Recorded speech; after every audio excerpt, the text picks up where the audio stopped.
आपणालाही असंख्य बाण एकाच वेळी सोडता आले पाहिजेत. स्वप्न म्हणजे काय हे कोणाला तरी व्यवस्थित सांगता येईल का? मला तरी ते अतृप्त मनाच्या इच्छा पुरविणाऱ्या कल्पवृक्षासारखं वाटतं. कारण त्या दिवशी रात्री माझ्या स्वप्नात अनेक धनुष्य नाचत होती.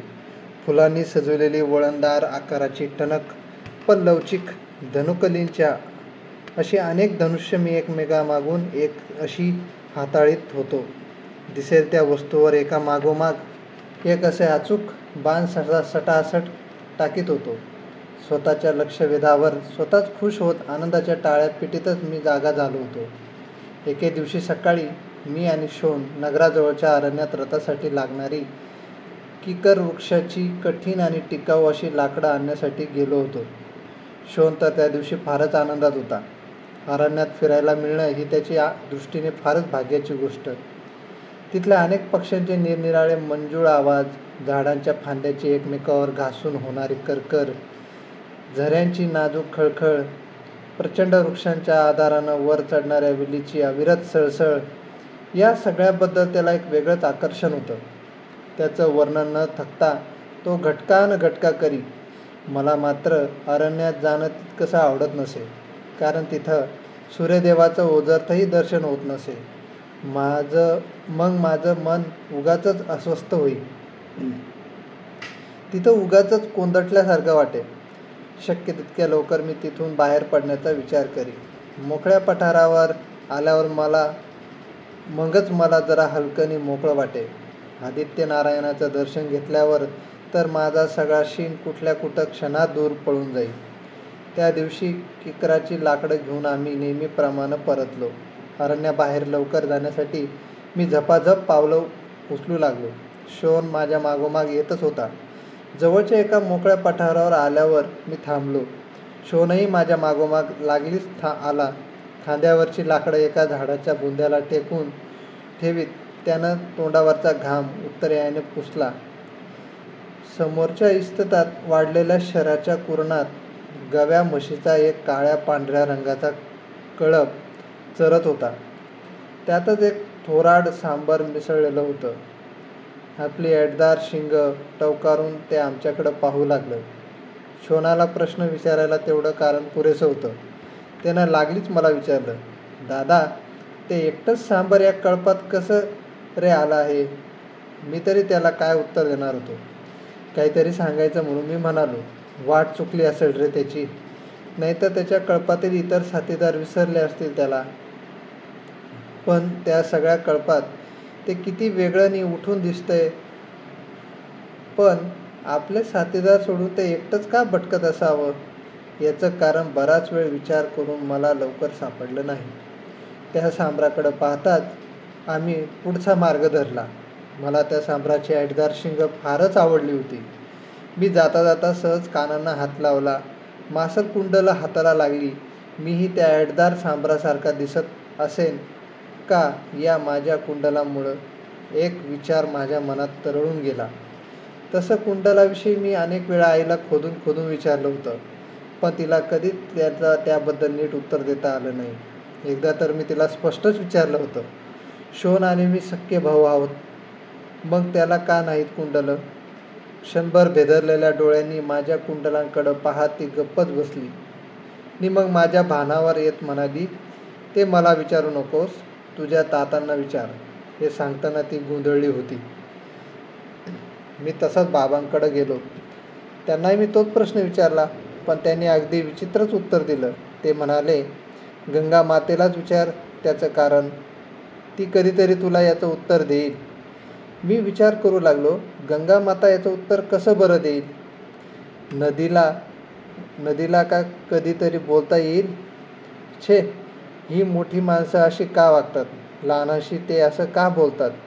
त्या दिवशी संध्याकाळी सगळ्यांची दृष्टी चुकून मी एकटाच गंगामातेच्या काठावर जाऊन बसलो. येणाऱ्या तिच्या प्रत्येक लाटेला मी प्रश्न विचारला.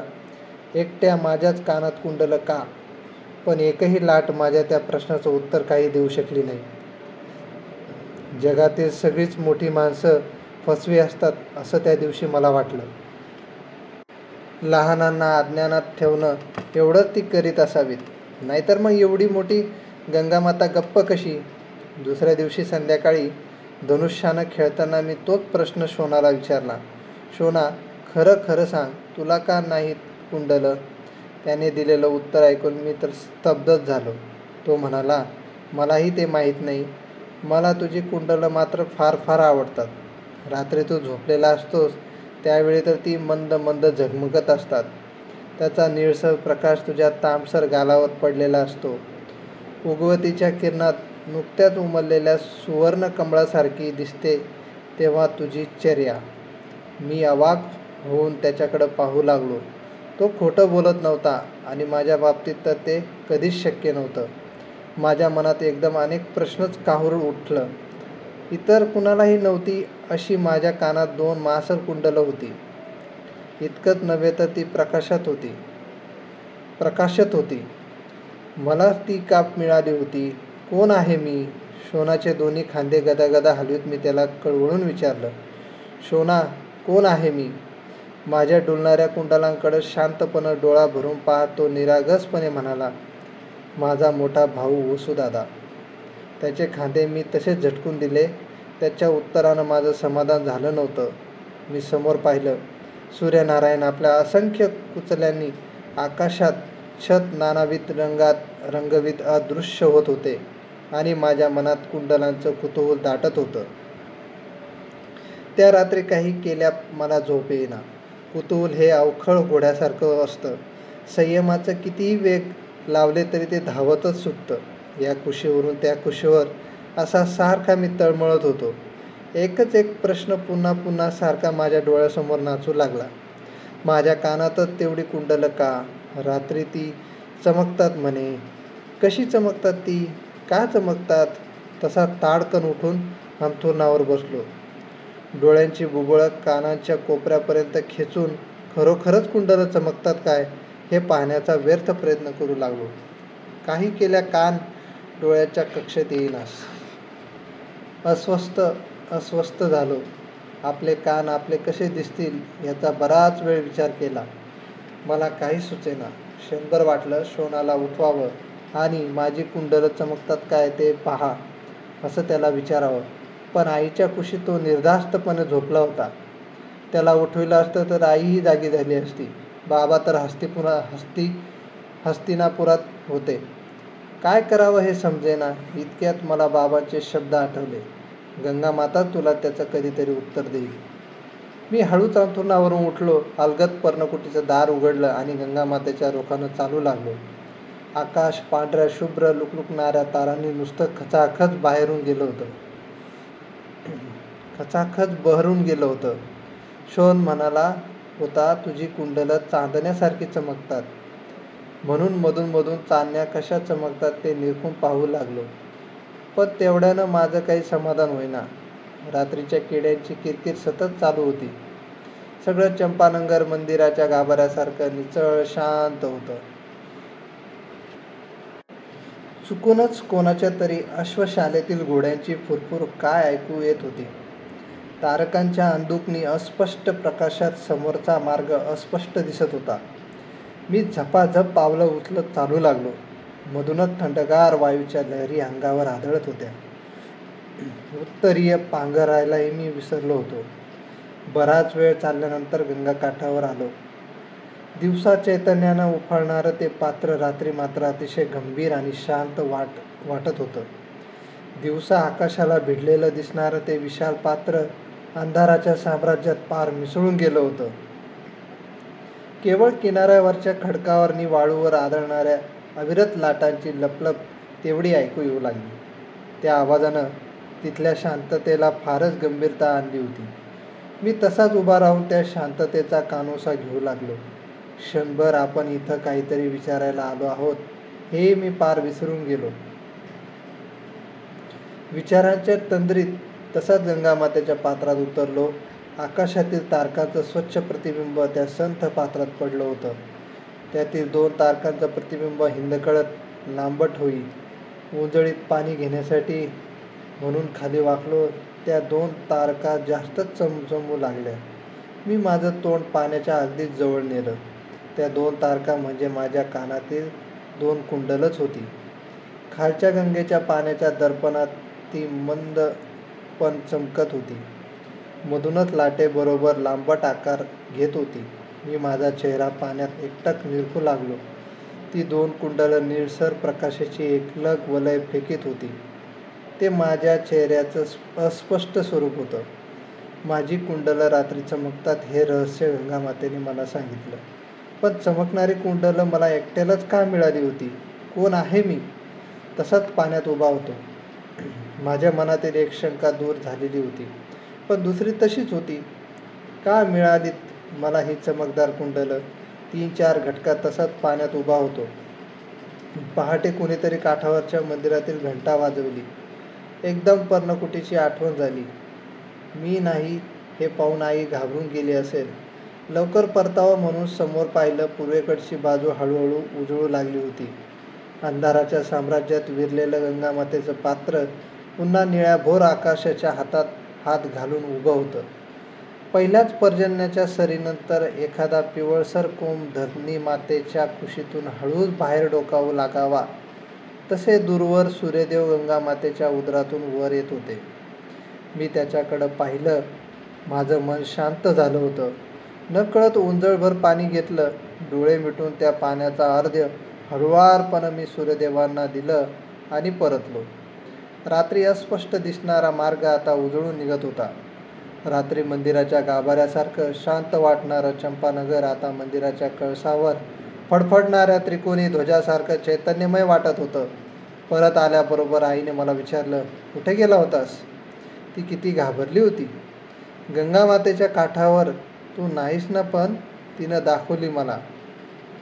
गंगामातेच्या काठावर तू नाहीस, पण तिनं दाखवली मला माझ्या कानातील कुंडलं कशी चमकतात ते. अतिशय भेदरलेल्या दृष्टीने तिनं माझ्याकडं पाहिलं. मधून मधून ती माझ्याकडं अशाच विचित्र दृष्टीने पाहत असे. ती मला आणखी काहीतरी विचारणार होती. ते टाळण्यासाठी म्हणून लागलीच मी बाहेर आलो. आमच्या पर्णकुटीसमोर एक मोठा वटवृक्ष होता. वृक्ष कसला? अनेक रंगाच्या, अनेक आवाज काढणाऱ्या पक्ष्यांनी अधिकारानं वसाहत केलेलं एक छोटंसं पक्षी नगरच होतं. ग्रीष्मात तो वृक्ष लहान लहान तांबड्या फळांनी डवरून जाई. त्यावेळी तो लुकलुकणाऱ्या असंख्य तारकांनी बहरून गेलेल्या आकाशासारखाच दिसे. त्याच्यावरचे पक्षी त्यावेळी फारच आनंदात असत. निरनिराळे आवाज काढून आपला आनंद ते एकमेकांना बोलून दाखवित असावेत. त्यांचा तो किलबिलाट मी स्वतःला विसरून घटकानं घटका कान देऊन ऐकत असे. मला वाटे आपणही या वृक्षासारखं व्हावं. आपल्या अंगावरची सगळी फळं पक्ष्यांनी खावीत. कोणत्याही वृक्षावर न बसणारा सर्वश्रेष्ठ पक्षीराज गरुड सुद्धा माझ्याकडे यावा. सळसळणाऱ्या जिवंत सर्पाशिवाय काही न खाणाऱ्या त्या पक्षीराजानं प्रथम मोठ्या ऐटीनं म्हणावं, छी, असली लिबलिबीत फळं खाण्यासाठी माझा जन्म नाही.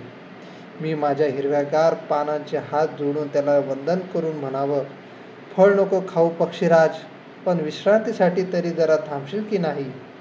थोडा वेळ त्यानं थांबावं आणि भरकन उंच भरारी मारण्यापूर्वी जाता जाता माझ्या अंगावरचं एक फळ त्यानं हळूच टिपावं.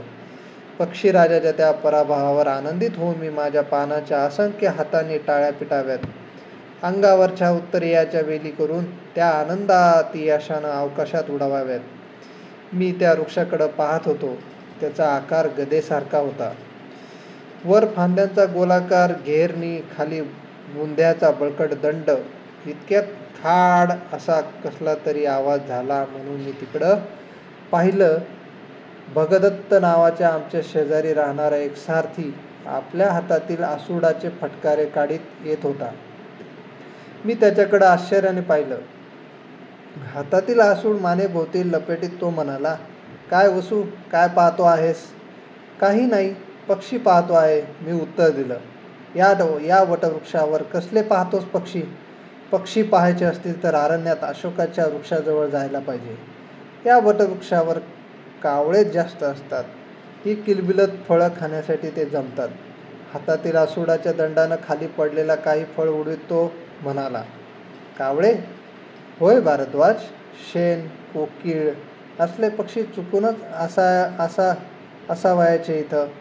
एखादा कोकिळ असतो, तोही कोकिळेच्या धूर्तपणामुळं. कसला धूर्तपणा? मी त्याला कुतूहलानं विचारलं. अरे कोकिळा आपलं अंड कावळी नसताना हळूच तिच्या घरट्यात नेऊन ठेवते. अंड्याचा रंग आणि आकार कावळीच्या अंड्यासारखा असतो. त्यामुळं कावळीला आपल्या घरट्यात दुसऱ्या कुणाचं तरी अंड असावं याची शंकाच नाही येत. मग कावळी कोकिळेचं अंड उबविते आणि मग सप्तस्वरांच्या ताना मारून आसमंत भारून टाकणारा एक कोकिळ कावळीच्या घरट्यात आपसूक वाढू लागतो. त्यानं आसूड मने भोवती लपेटला. कोकिळ आणि कावळीच्या घरट्यात? मी विचार करू लागलो. कसं शक्य आहे ते? भगदत्ताची कल्पना खोटी नसेल कशावरून? आणि क्षणभर तो म्हणतो ते खरंही मानलं तरी कुठं बिघडतंय? कावळीच्या घरट्यात कोकिळ वाढतही असेल, पण तो काही कावळा म्हणून तर वाढत नाही.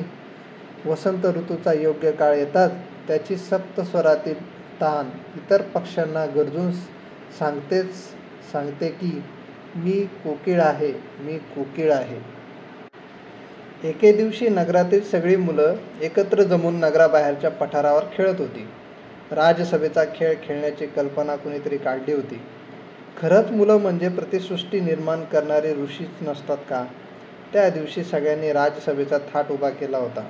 जे जे दणकट होते ते सभेतील कोषपाल, अश्वपाल, सेनापती, अमात्य, सचिव असे बहुमान स्वतःच पटकावून बसले होते.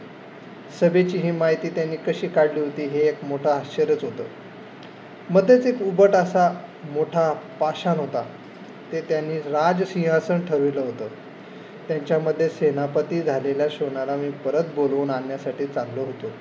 कारण बाबा त्यावेळी नुकतेच हस्तिनापुराहून गावी आले होते. आल्याबरोबर त्यांनी मला एक अत्यंत आनंदाची वार्ता सांगितली. परत जाताना ते मला आपल्याबरोबर हस्तिनापुराला नेणार होते. तिथं द्रोण नावाचे एक अत्यंत युद्धकुशल आणि विद्वान गुरुदेव आहेत असं त्यांनी मला सांगितलं. त्यांच्या हाताखाली ते मला युद्धविद्येचं शिक्षण घेण्यासाठी ठेवणार होते. ती वार्ता ऐकताच मला एकदम शोणाची आठवण झाली. पण तो पर्णकुटीत नव्हता. त्याला समजुतीनं ही वार्ता सांगायचं असं मी ठरवलं होतं. कारण त्या वार्तेनं तो आईबाबांजवळ हस्तिनापुराला स्वतःही जाण्याबाबत हट्ट धरील अशी भीती होती. त्याची समजूत काढताना आम्हा सर्वांनाच अवघड जाणार होतं. मी पठारावर आलो तसा सर्व मुलांनी एकदम मोठ्यानं गलगा केला. वसूला बोलवा, वसूला बोलवा. शोणानं तर आनंदानं हात उंचावून मला हाकच घातली. वसूदादा लवकर ये. मी झपाझप चालत त्याच्याकडे गेलो. मी गेल्याबरोबर सर्वांनी मला गराडा घातला. सगळे एकदम मोठ्यानं ओरडू लागले. त्यामुळे ते काय म्हणतायत ते मला चटकन समजेना. राजा वसुकुंडल सेनापती. विचित्र सरमिसळ शब्द गरगरत कानावर आदळू लागले. दोन्ही हात उंचावून शेवटी मी ओरडलो, सगळे गप्प बसा बघू. आणि मला लागलीच सगळे शांत झाले. आम्ही सर्वांनी राजसभा तयार केली आहे. एकटा राजाच तेवढा आम्हाला योग्यसा मिळत नव्हता. तुझ्या कुंडलामुळं आम्ही तुलाच राजा करायचं ठरविलं आहे. सर्वांच्या वतीने ब्रह्मदत्त म्हणाला. सर्वांनी एकदम ओरडून त्याला प्रतिसाद दिला. अरे पण मी शोणाला बोलून न्यायला आलो आहे, मी म्हणालो. शोण नव्हे, सेनापती. आणि सेनापतीला बोलवायला महाराजांनी जायचं नसतं. आम्हा सेवकांना तशी आज्ञा करायची असते, बहुतेक उगाच खट्याळपणानं म्हणाला. आणि आपण हो सेनापती, आपण महाराजांना अशी नावानं हाक मारायची नसते का? म्हणे. अरे वसू इकडे ये. सेनापतीच नियम मोडू लागले तर मग सेनेनं काय करावं? अमात्य झालेल्या ब्रह्मदत्तानं शोणाला दटावणी दिली.